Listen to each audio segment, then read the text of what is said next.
Christian, bonjour. Je peux dire bonjour à la caméra. Non, bonsoir à cette heure-là. Eh ben, disons bonsoir, tu as bien raison. Voilà, exactement. Bon, tu es adhérent au MPEP, toi. Et ouais, en pleine recherche. Et c'est quoi ton Sur parcours MPEP. politique au départ? Ah, à l'origine, oula, ça remonte très loin. C'est le PC, ça. Ça remonte loin, puisque c'était le 1er janvier 68. Oh, t'es vraiment un ancien, un historique alors. Exactement. Mais bon. Ça n'a pas duré jusqu'à maintenant. Ça fait 25 ans que c'est arrêté, que c'est fini. Et pourquoi justement le PC va mal? Parce qu'il a oublié de réfléchir, il ne s'interroge plus. Et le jour où il a perdu sa boussole en 89, pour le dirigeant, parce que chez les militants, quand même, on pourrait dire que la boussole n'était pas aussi importante que ça. Mais effectivement, pour les dirigeants, ça a été une perte de boussole, la chute des pays socialistes. C'est au moins ma conviction. Et ils n'ont pas su se réinterroger sur ce qu'était le communisme, c'est ce qu'il devrait être, ce qu'il ne pouvait plus être. La pratique montrait qu'effectivement, la vision du communisme, du socialisme, pour être plus précis, parce que le communisme c'est un bien grand mot, c'est plus loin que ça, mais la vision du socialisme qui était à l'époque en vigueur était dépassée depuis longtemps. Et ils n'ont pas su. C'est une question d'ailleurs qui m'interroge beaucoup. J'aimerais bien un jour pouvoir discuter longuement. Pourquoi des communistes français qui ont une histoire, les Français qui ont une histoire de débat historique énorme, chez qui la discussion a été très développée, surtout dans les siècles précédents, je parle après la Révolution. Comment les communistes français ont-ils pu se laisser enfermer aussi longtemps, alors que c'était déjà...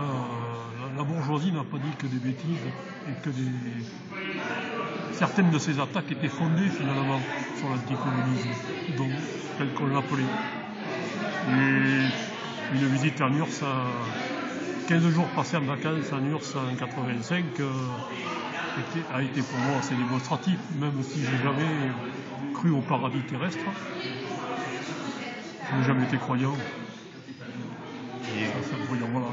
Mais c'est une question effectivement. Comment les communistes français ont-ils pu se laisser embarquer dans cette quasi-religiosité? J'ai pas encore de réponse. J'aimerais bien un jour en trouver.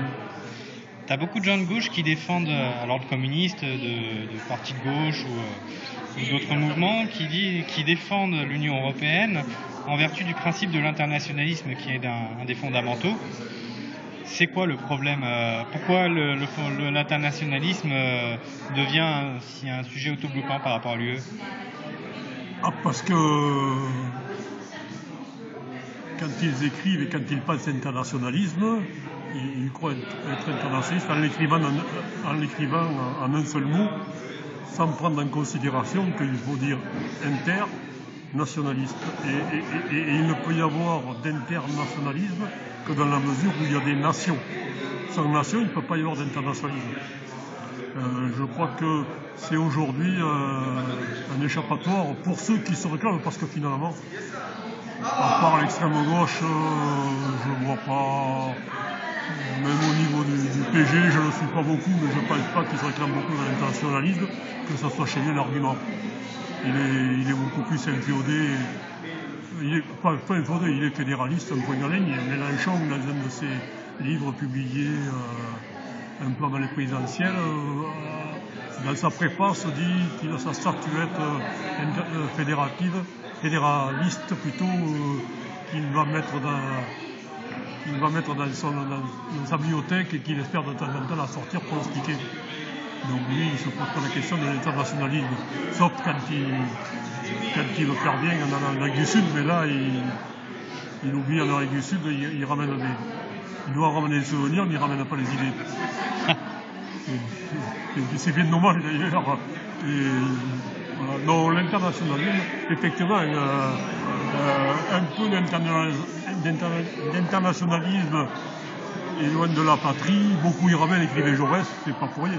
C'est qu'effectivement, être internationalisme, c'est avoir un œil, non pas seulement sur les pays qui nous entourent, mais c'est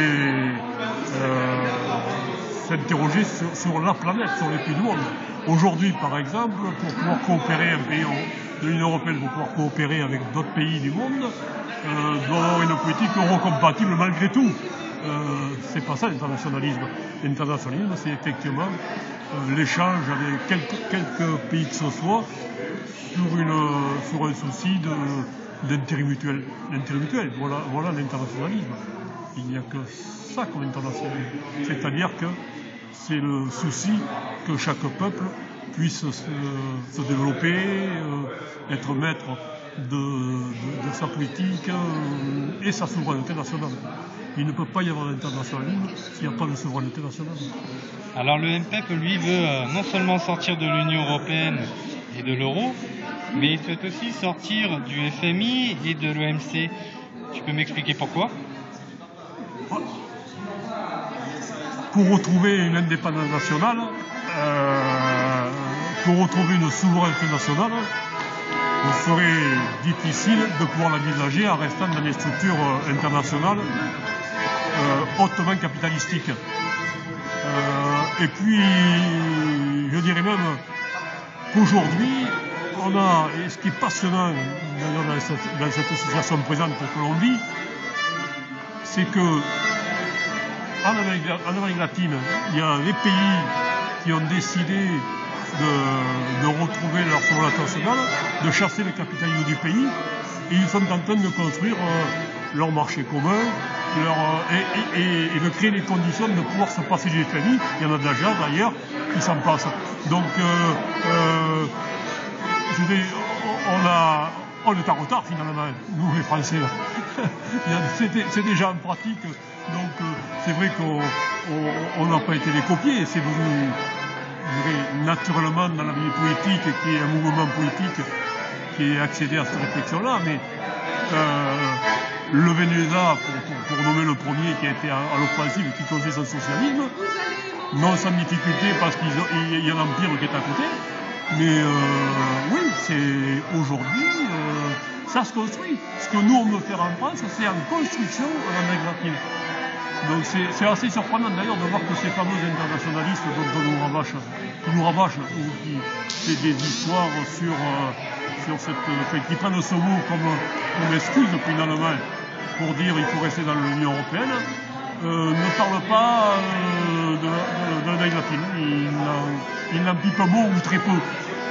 Mélenchon doit y passer les vacances, mais à partir de là c'est fini. Alors on a la preuve concrète que ça peut fonctionner. Et aujourd'hui, les difficultés qu'ils ont, elles ne viennent pas, non pas de cette construction du socialisme dans ces pays-là, viennent comme tout à fait logiquement des entraves et des tentatives de coup d'État menées et par la droite avec l'aide des USA ou avec plutôt à l'origine même les USA. Donc c'est comme toujours d'ailleurs, quand les peuples veulent se libérer, les possédants veulent les empêcher. D'accord. Et je te remercie, Christian.